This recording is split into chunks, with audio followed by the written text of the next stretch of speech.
Um, so we're going to be, I'm Regan Watjus. I work for the city of Eugene, and we're going to be doing introductions as we get into our presentation. We wanted to show a video first because we think it'll provide a good overview of the program that we're going to be talking about today. So I'm going to go right into the video, and then we'll start the presentation after that.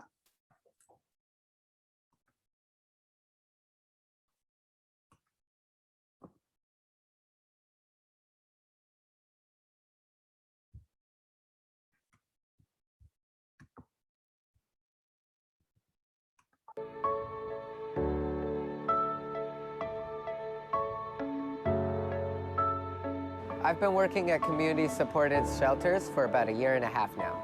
I absolutely love doing this type of work with community-supported shelters. I feel that the work that we do is very meaningful. It's at times stressful, and you do witness heartbreak, but you witness so much profound breakthrough and transformation and healing. You know, I think that everybody that's here is very appreciative. We're appreciative of all the local businesses, City of Eugene providing the space and all the stuff. I mean, you know, this is almost 100% donated. It's good for the community, but it's good for us because the people who come here, I believe, want to they're in a shift in their life where they want to change things. The camps here have a lot of really cool amenities that we really work hard towards providing for them. So there's a common space with a kitchen, with a stove, with charging station that's solar panel charged. There's water that are at all of these camps. And we have all this open space, and in time I'm gonna put games like cornhole and picnic tables and garden beds in here, and some of our older camps have those amenities too. It's been good because, you know, the one great place about this is that it's organized, it's safe. You know, what brought me here was a set of circumstances which, you know, we go on for an hour. You know, everybody has them.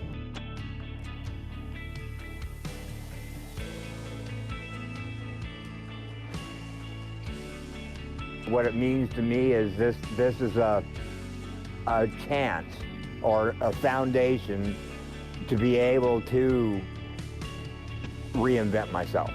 And that means everything to me because I am a producer. Things can only look up. And this whole place is like a garden. We're planting seeds and we're gonna produce something. I believe that these camps or these temporary rest spots are going to actually put more people back into productivity than the other alternatives. So we have 18 huts in this camp. This camp was opened yesterday. So we have 7 people that are living here right now. Next week I will add another person, and I will add 1 person a week until the camp is filled with about 18 to 20 people, depending on how many couples we have. I believe in building the camps at kind of a sustainable pace, so I put 1 person a week so that everybody has time to transition and we can have a smoother flow with each other. And then everybody that lives here has 3 workers of support. So you have a service navigator, and they're gonna help all the campers here get linked with resources in the community. You're also going to have a peer support specialist. They're gonna work with people more one-on-one on heart stuff and helping them navigate our organization. I would ask people when they drive past these camps in town to think of them as more than just a hut for the unhoused to live in, because what we are truly providing is a home for people to heal.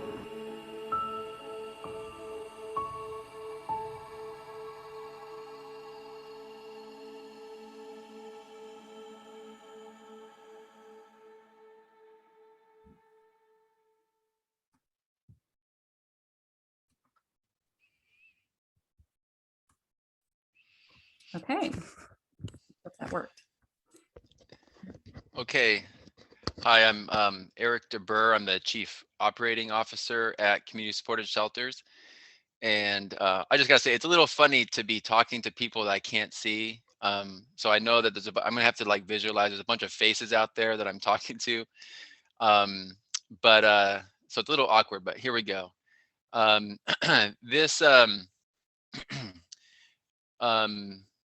you just saw this video. It looks like, really clean project, really well developed. But just to start off this presentation, we want to give the disclaimer that the city of Eugene and community supported shelters have been working together since 2014.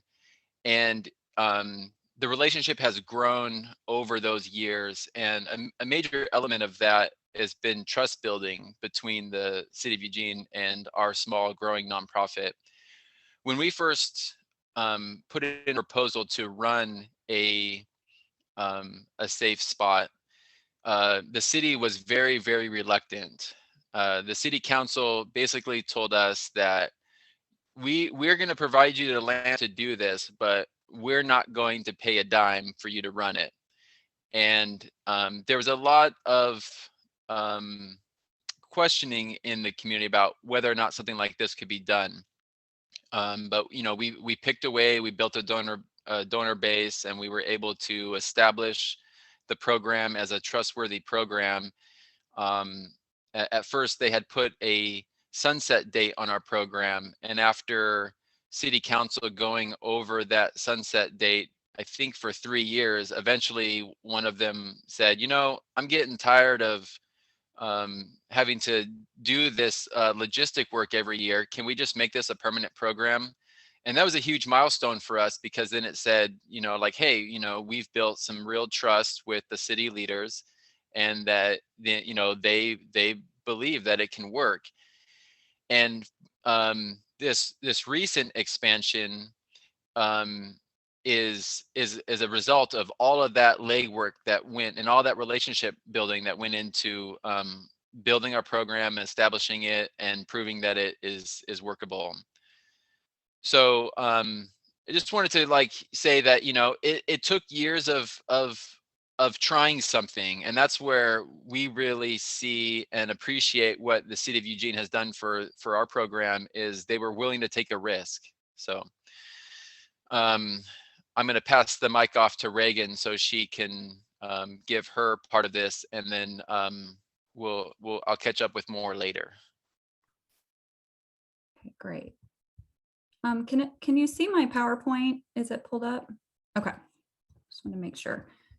Okay.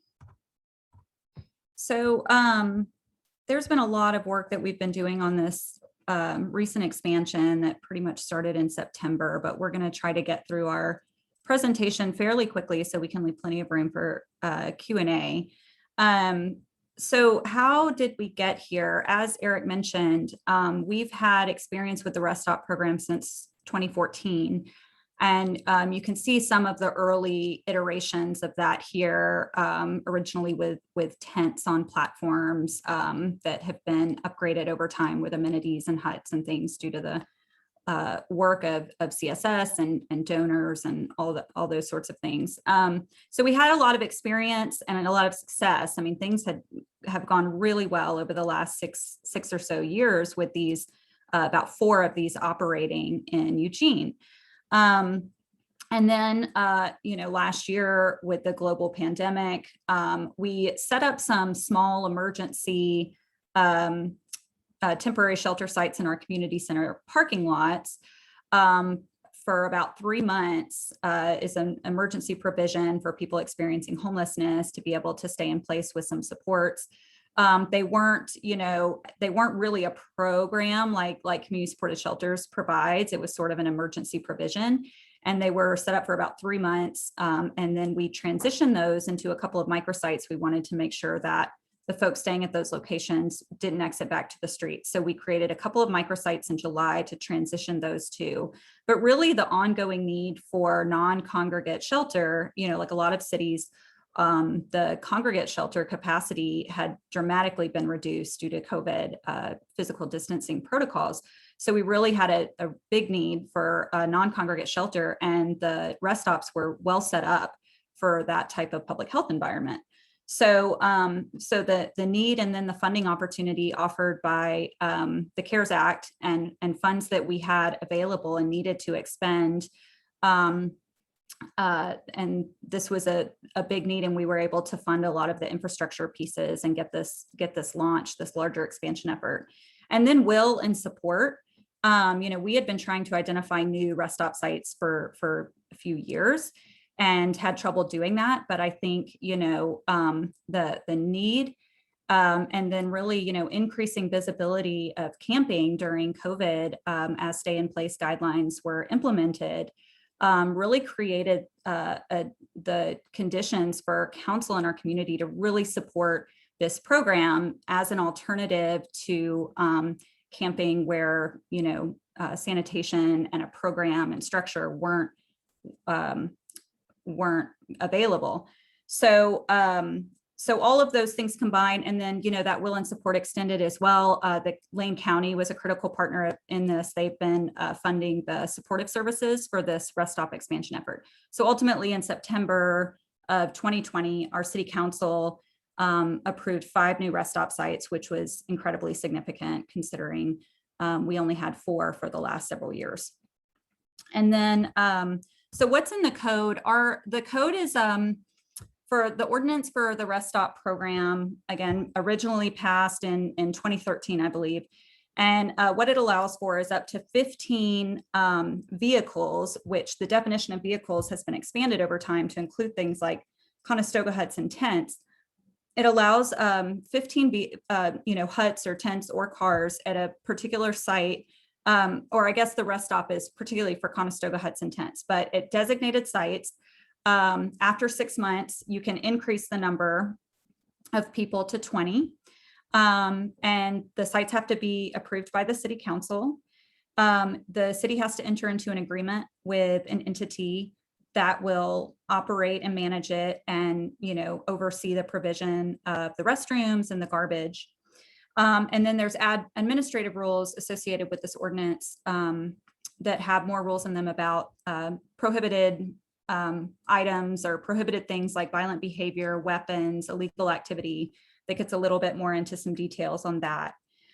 What's interesting is that this code is not in our land use code. It's part of chapter 4, which is our offenses code.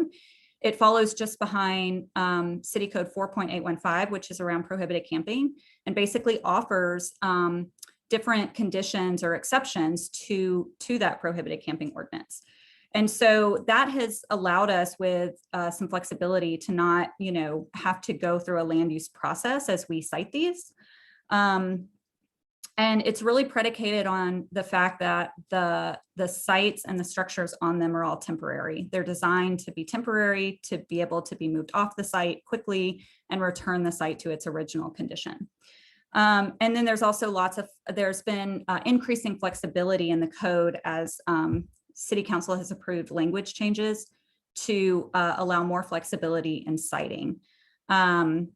Because as the success of the rest stops has been demonstrated over the last years, they wanted to give themselves more flexibility on where they could be cited. So there's no zoning conditions or anything like that. So for this expansion effort, our Parks Department played a big role in identifying sites. We knew we needed to look in new places. And so our Parks Department, some of the staff there, they were not given a lot of time, as far as I know, to develop some sites that could work that were owned by parks. And then got those narrowed down to 5. We realized afterwards that it probably would have been helpful to consult with some other staff across the Public Works Department, because there were things we found out after the sites were approved that we may have known before if other folks were involved, but we were able to problem solve for all those things. We did end up having to switch one site because we had a kind of unworkable situation there, based on how that parkland was, the funds that were used to purchase it. But we were able to find another site as an alternative. And then we contracted with community supported shelters pretty quickly. They were, the only agency that really had the expertise both in constructing these types of sites and operating them. And so they had the expertise and the capacity to take on this project. And due to the timelines that we needed, we were able to use a special procurement process to get that rolling more quickly. And then a key step with this project was bringing Marina on, who's going to go next. We really needed another resource to help with this project. I do a lot of administrative stuff, the contracting and budgeting and communications and things like that. But Marina played a critical role on this team to get these up and going. So I will hand it off to her. Yeah. Hello, everyone. I'm Marina Wrensch. I am a landscape architect, and I currently work in facilities, the design construction portion. And because of my background during the early stages of the pandemic and the early stages that Regan was describing, I was pulled in to develop some site plans for these 3-month shelter sites in the community center parking lots. And because of that, I was asked to join Erik and Regan and help out wherever I could. And the first questions that or the first part that I took on was the due diligence. Regan mentioned that Parks had selected sites and council has approved sites. And as a landscape architect who's been working many years in the private site, there is we didn't have to go through the land use process. However, in certain instances, there's still permits that need to be applied for or clarified whether they're needed or not. The big so the first things I did is I connected with all the departments, the Permit and Information Center, if they could direct me to the person talking about permits, and I talked with Public Works Engineering and also Parks and Open Space, involved all these folks that work in permitting or reviewing permit applications. Also, I did another level of site analysis. I went out to the site, but I looked at our GIS data that we have available, because this is Eugene, and you can throw a stone as far as you can. Most likely you will hit hydric soils, which often means that there could be wetlands presence. And even though a wetland delineation report was done in the early 2000s, we wanted to make sure that we are not building on wetlands. There was some communication with the DEQ about this. We had one site that was a very strong contender for having wetlands presence. Also, goal 5, I wanted to make sure that we're respecting all the setbacks, of course, property lines and all that. So that was the first step. And the next step, next slide, Regan, was creating the site plans, because construction is always easier when you have fairly detailed drawings. So I went online in order to save money. This was not hired out. I felt confident enough to use Google imagery and tax lot maps and etc. and site visits to create site plans that the contractor could take and start construction. So CSS had already someone that drew up some preliminary site plans from Google Images, and so I took those and we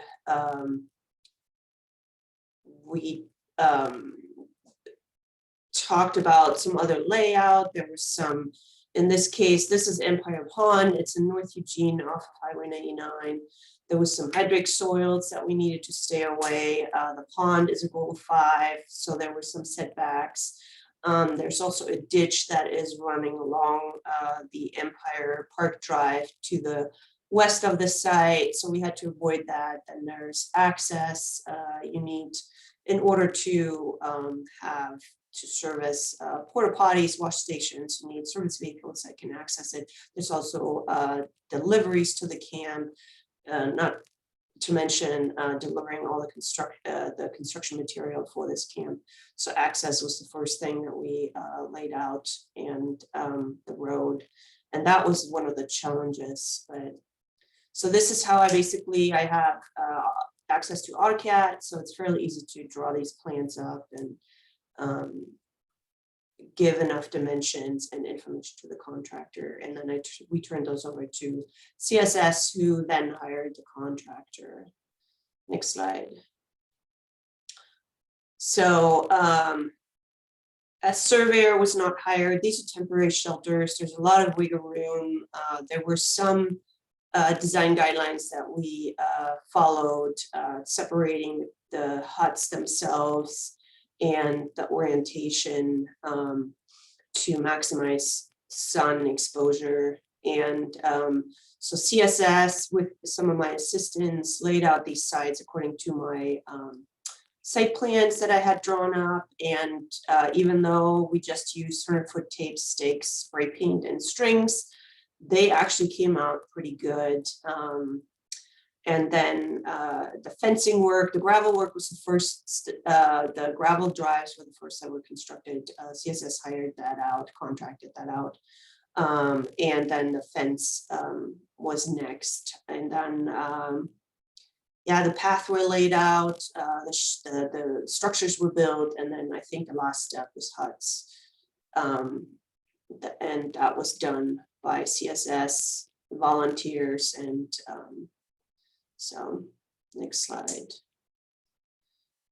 So the challenges that we came across is, one thing was, this is on this scale, it was rather new. So there was a lot of gray area. Where do we need a permit? When do we need a permit? When is a permit not needed? Because the code talks about permanent buildings. This is all temporary. So basically this could all be packed up and moved somewhere else or stored. So there was, we had to get it for this particular project off of Bertelsen. We had to get a right-of-way permit because we built a driveway approach. And so that was the only permit that we had to file for. The wetlands were a challenge in the beginning because we were unsure where we would find wetlands. The hydric soil definitely was a challenge because of these sites were constructed in December, January, and February. The ground was saturated and very wet. We had to increase the thickness of the gravel drives due to wet weather condition. And then vandalism was also an issue. People ripped fabric off the fences. They broke into some of the storage containers. So because a lot of these sites are, the Empire Pond is pretty, it's along the highway and all the residential faces away. So there's not very many eyes on these sites. And so that was basically my involvement as a liaison for the city, between the city and CSS, helping us with the practical side of these setups.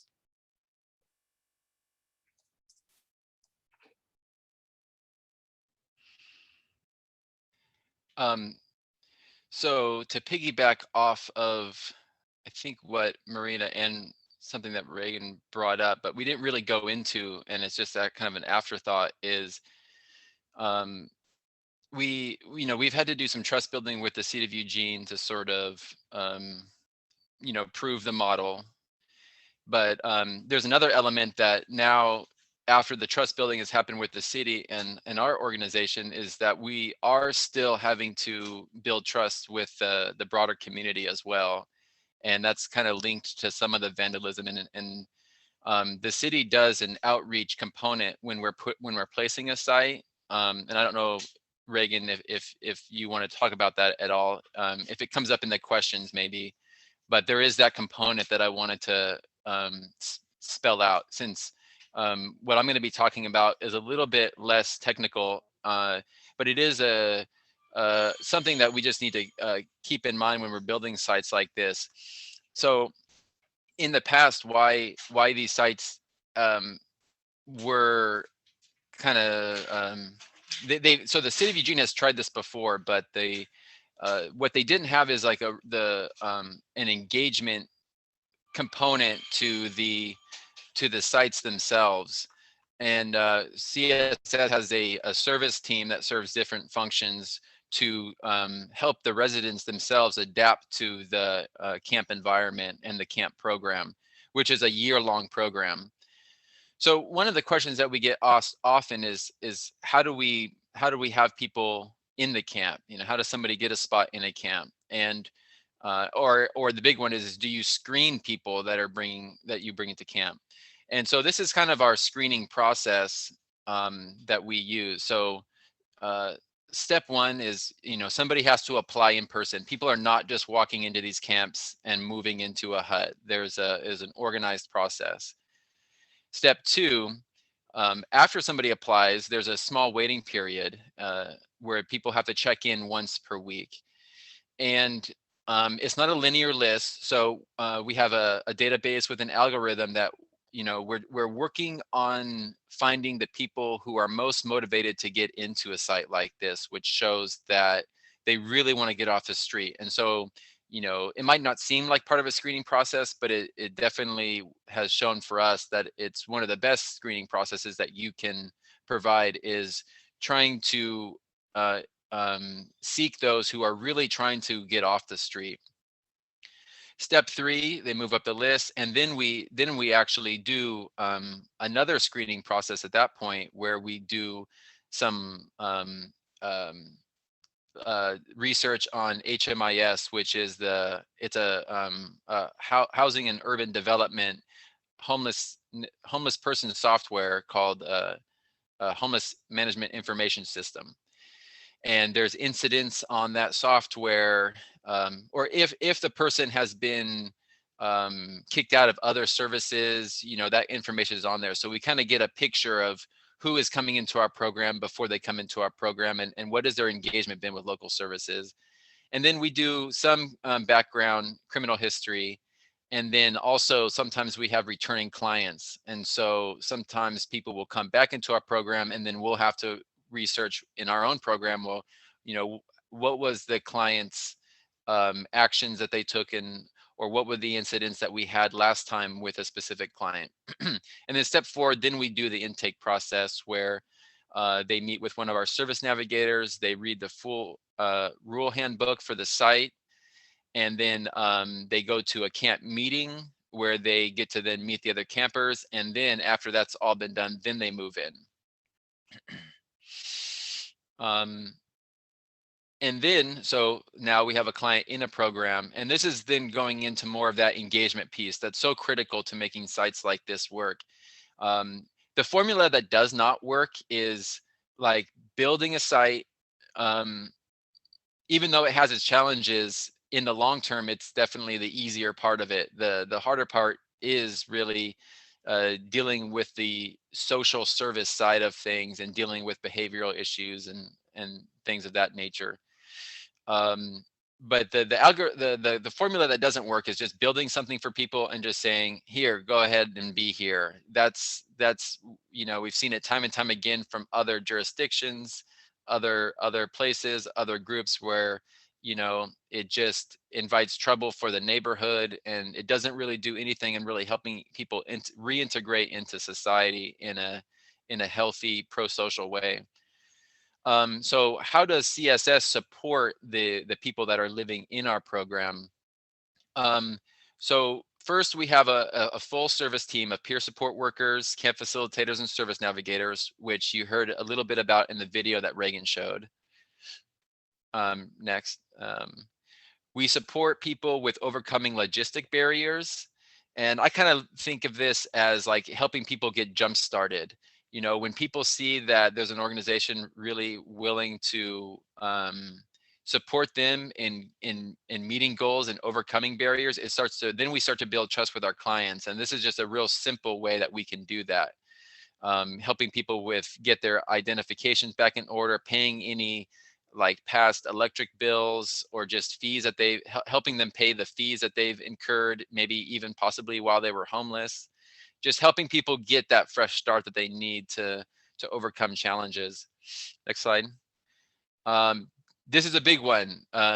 This is the probably the majority of our work with the service team is dealing with the behavioral issues that come in to play when you have people moving from the streets into a camp. And we have kind of a saying that we use to help people understand what it's, you know, what it's like transitioning from a street to a camp is, you know, when you come to a camp, you got to leave the street on the street to kind of delineate or kind of help them get in the right mentality that the way that things work in this camp is not the way that the street works, because the street has its own culture that we're trying to help people get out of and help them adapt to more pro-social ways of dealing with the issues and problems in their life.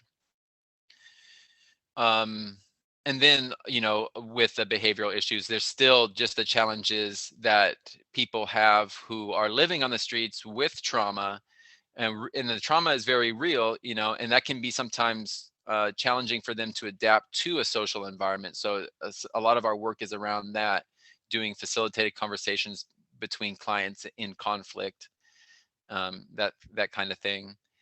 And then our service navigators, their role is to get to know the client's goals, what they're trying to achieve, and help them get connected to other relevant service providers, because our job is not to do everything. Our job is to provide a stable place for people who don't have a place, which kind of meets the needs of our service providers in the community and also the clients, because one of the biggest complaints of service providers is it's so hard to work with this person because I never know where they're going to be.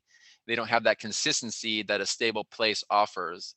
So we become sort of a broker of services. We just have the tools and the networking skills to understand how to navigate the extensive social services that exist in our community. So next slide. This is a quick data slide showing some information from our last fiscal year. Our next fiscal year is going to be a lot different with this recent expansion. So in the 2019-20 fiscal year, there's 117 clients served, and of those, there was 46 residents of the people who moved out moved on to shelter or housing, which is 39% of the whole. And then 20 exited to unsheltered situation, and then 6 to unknown destinations, which probably is our failure rate, is when people couldn't adapt to the program, there was rule violations, or sometimes people just disappear. That's kind of rare, but people do sometimes leave and we don't know where they went. And at the end of the fiscal year, 45 people were still in the program. And that's data from 3 sites.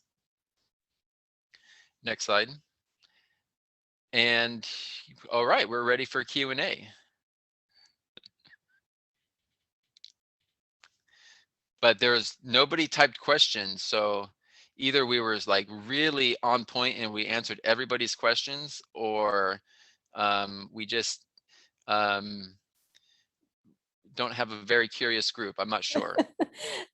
Or maybe they were a little surprised. Oh, hey, we got one. There you go. But the other thing I thought is that I did see that Pam asked some questions in the chat, and maybe you would like to share the information in response to her questions as well. Yeah, sure. I can do that. So in the chat, Pam asked, where do let's see, where is that question? Is there a list of items needed by the shelters and where we can take them? So that information is on our website at communitysupportedshelters.org. We always have a list of needs on that website. And then she also asked, does EWIB provide electricity to the shelters at no cost? Wow, I wish. That would be awesome. That would solve a lot of problems. But no, EWIB does not provide electricity. We have one site that's hardwired, and we had to pay to get that hardwired. And that site is a collaboration between the local congregate shelter and us. We have a non-congregate shelter on congregate shelter land that was unused, and we just tapped into their electricity. So they actually fit the bill for that camp. But at that camp, the electricity is not to each one of the units. It's just in the common space. But at most of the sites, we have a photovoltaic solar charging station that's mounted to the roof of the common space. And then there were some more questions here. Let's see here. And then I also just want to remind folks who are watching here is that if you would like to ask your question in person, feel free to raise your hand, and we can open up or allow you to unmute yourself and ask your question out loud. Okay, so there's 3 questions here right now. Wow, 4. Okay, great. So Luke's question was, who purchased the shelters? So Regan, do you want to answer that one? Sure. So we in September, when these new rest stops were approved, we ordered, we got a contract. We actually executed 2 different contracts with community supported shelters. We did one for all the infrastructure and site setup work, and then we did another for a year of operations. And so with part of the infrastructure contract, we ordered 100, we actually ordered more than we needed, but we wanted to go ahead and get 100 huts ordered. So that was part of the contract with community supported shelters. And I know they had to do a lot of work to get those built as quickly as possible. Yeah, so that was part of the city's contract, and the city purchased those.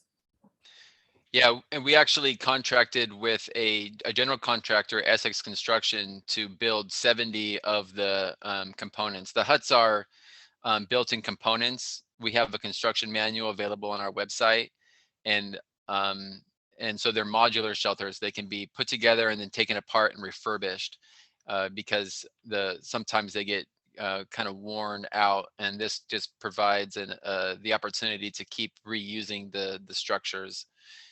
And Nikki asks, is CSS interested in moving into other nearby communities? I don't know how to answer that. We are, but we got our hands full in Eugene. But we definitely want to go to other communities because we don't want you all to send your homeless to Eugene. We do not have all the answers. We do not have all the shelter.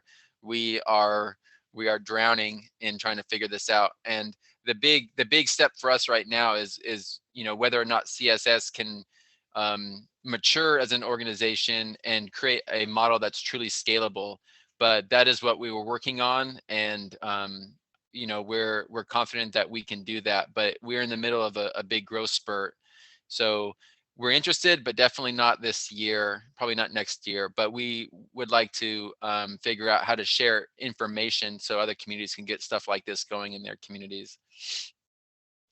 Can you describe more about what is in a common space? So generally in a common space, the main feature is a wood stove. We have furniture, and then we also have some cooking facilities all in the common space, and as well as the charging dock for people's small devices. The wood stove, the residents participate every year. Basically, we're splitting wood donations all year round with our residents so they can have nice dry heat during the winter months, because the Conestoga huts do not have a form of heat in them. So for health reasons, it's important to provide a source of dry, warm heat where people can dry their bodies and also, some of their belongings. So, and then Sandy asked, is there a typical average length of stay of people who participate in the program? Also, can you give a range, as in what is the quickest, oops, my window's not totally in here, quickest transition from the street to a more permanent housing, and what's the longest client has stayed in your program?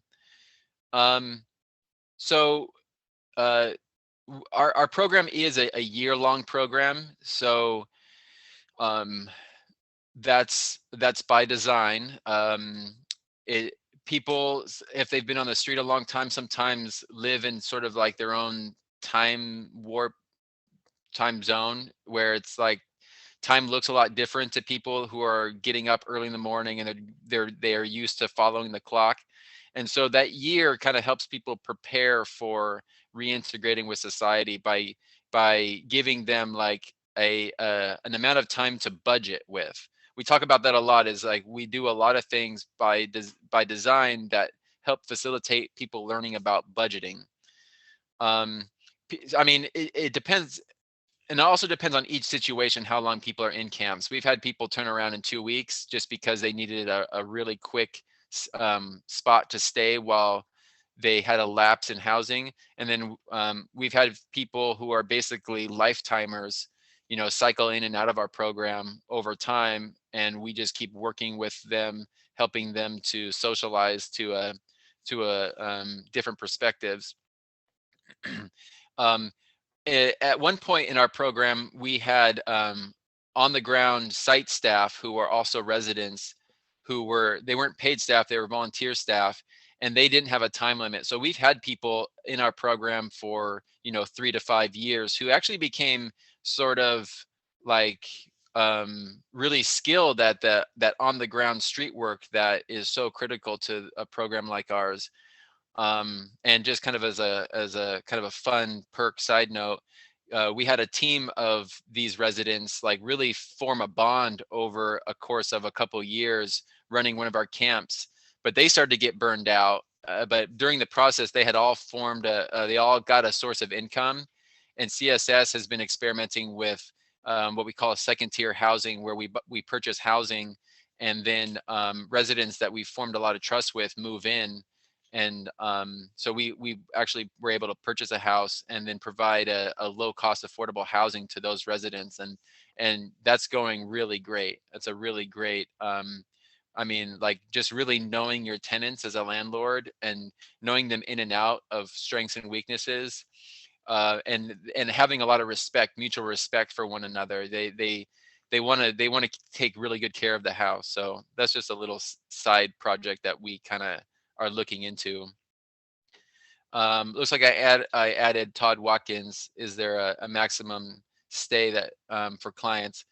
And I will say, you know, we don't do the on the ground staff anymore because it's the model was really hard to scale up, because it's kind of challenging to find people on the streets with enough skills to be able to really run a site on the ground. So we've actually resorted to hiring some of our clients and having a set aside camp for them, and they become part of the service team. So it still kind of happens, except there's a separation between work and home for those particular employees. Is there any public Wi-Fi provided? Could the site qualify as a Wi-Fi lift zone? Comcast Wi-Fi lift zone. So we don't provide Wi-Fi. I know that there's some kind of work being done right now with the Eugene Public Library, and we haven't gotten those Wi-Fi routers, but that's something that we're looking into. Though there is the question of, you know, would our solar charging stations be able to energize that device without draining our batteries? We do live in the Pacific Northwest, and solar gain is not always the strength of this geography. Let's see here. Once the sites are, this is Brian's question. Once the sites are constructed, what is the expected cost per year going forward to keep the sites functioning, overhead, maintenance? gosh, I just did the budget for this and it's not on my mind what it is. But we're giving a lot of attention to this right now because we have to look very closely at sustaining this site. I'm gonna say, and don't hold me like so much to this, but I think it's between $60,000 and $70,000 a year right now, but that does not include any overhead costs because I haven't gotten that far in the budget yet. But as far as like the service team costs and the sites of utilities, sites, any kind of contingency funds for repairs, those sorts of things, vehicle usage, insurance, all of that. So I guess there is some overhead, but not agency overhead as far as admin staff would go. It's between $60,000 and $70,000, which is pretty good if you consider like the average cost of a affordable housing unit just to build it is on the low side, it's $250,000, and that's just for one unit. Gosh, I need a question for Regan or Marina in here. See, what is the most important factors to consider when siting the camp location? Hey, Marina, do you want to take that one? I guess I can start an answer. So what we look for is pretty flat, dry. Those are not, we looked at, we excluded sites, or we tried to exclude sites that are adjacent to schools, that are within residential areas.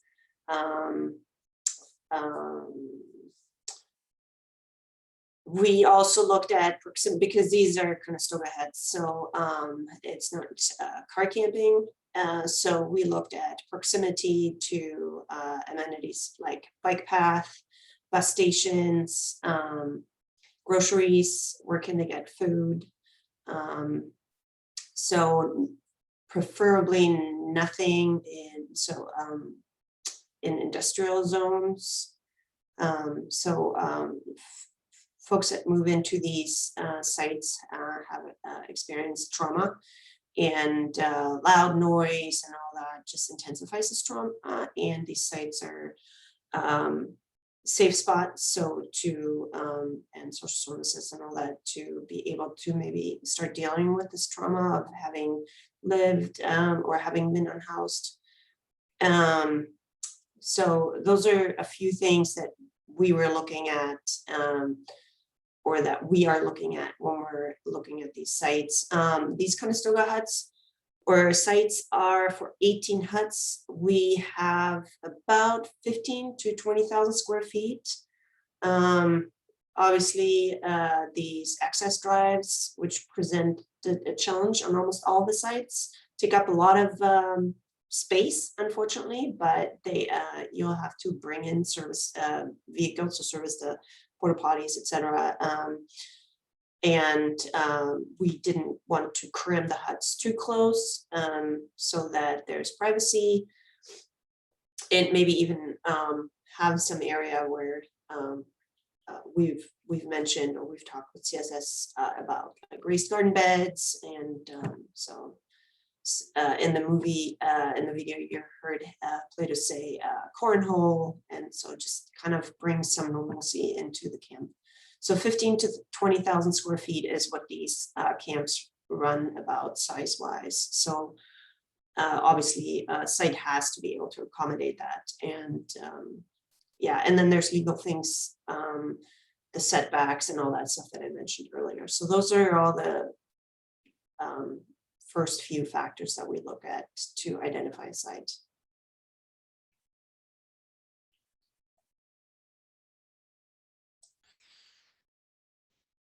Great.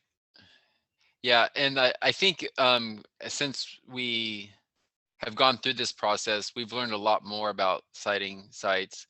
And one of the things that I wish we would have given more thought to is the need for parking, because I don't know what it is now, but we're having quite a few people that are homeless living in their cars, and a lot of our sites don't really accommodate that. So I think probably moving forward, we'll probably always want to sort of establish some kind of parking lot you know, at these sites, so people who are living in their cars can, you know, use their cars for other purposes other than living in, and then they could live in the Conestoga huts. And then Pam's question, this is the last question here. Do you partner with Cahoots on a regular basis and St. Vincent de Paul? And if so, how? So with Cahoots, Cahoots will kind of treat these just like any other site that they would visit, and they, you know, they are called now and then to help out with maybe you know, somebody in crisis.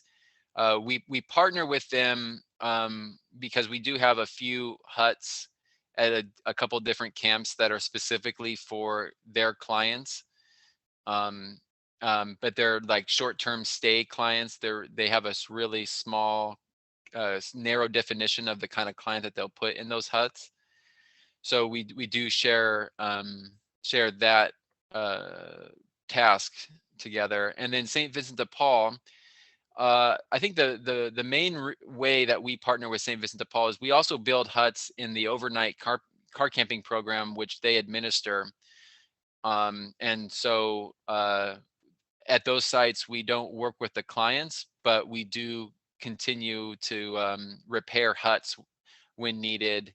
And if they have more sites that have come to them that need huts, we provide the huts through our donations and through our own fundraising efforts. So we don't charge them to put the hut there, but it remains a asset of community supported shelters, and we take care of it because we have it's important to us that our huts are maintained out in the community and not just kind of built and forgotten, which in my assessment is bad form, and and then you risk losing the trust of the community if you just put products out there and then you don't maintain them.